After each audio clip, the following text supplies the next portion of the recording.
Chapter 33. The next few weeks of school are a blur.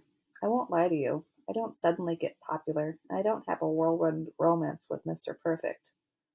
Life just doesn't work that way. But I might have a new sense of self, and the fact that Steve Jurnow, hunk extraordinaire, likes my company gives a girl a lift. I still have nowhere to sit in the lunchroom, except this time it doesn't seem so devastating. But I'm learning to just ask people if I can sit with them. I think everyone is just looking for friends. I don't need to be afraid to try to make friends, or to be afraid to be alone either. See, after this summer, I now know that you can be in a crowd of people and still feel lonely and feel like an outcast. It's a full inner self, a complete soul that takes that solitude away.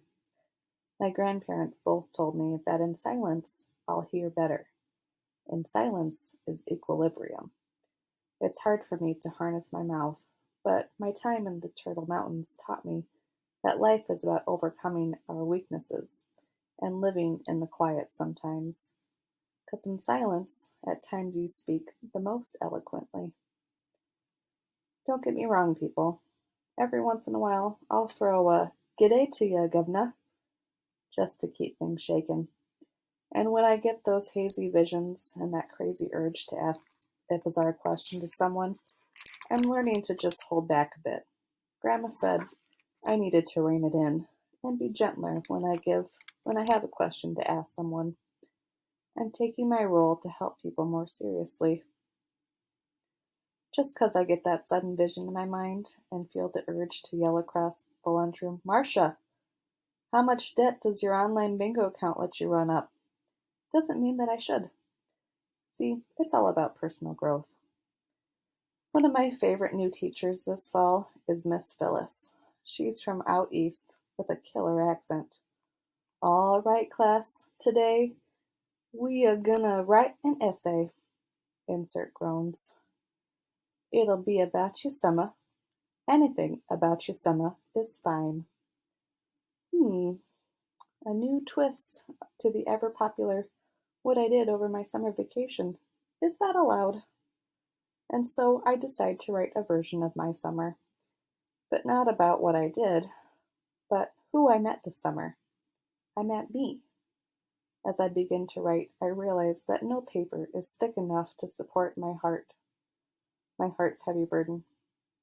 Feeling the pencil in my hand, I know it will not be able to entirely etch the echoes of my summer.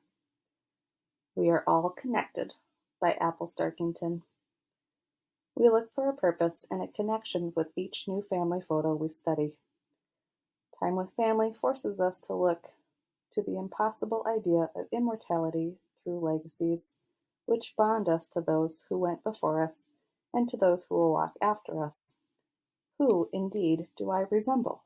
Whose likeness will I carry on? Gazing at my relatives around the table this summer, my thoughts turn inward as I question my ancestral connections.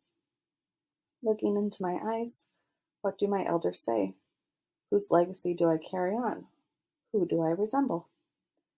I have the eyes of my mother, my beautiful mother, who drinks in the quiet call of the Creator to return home.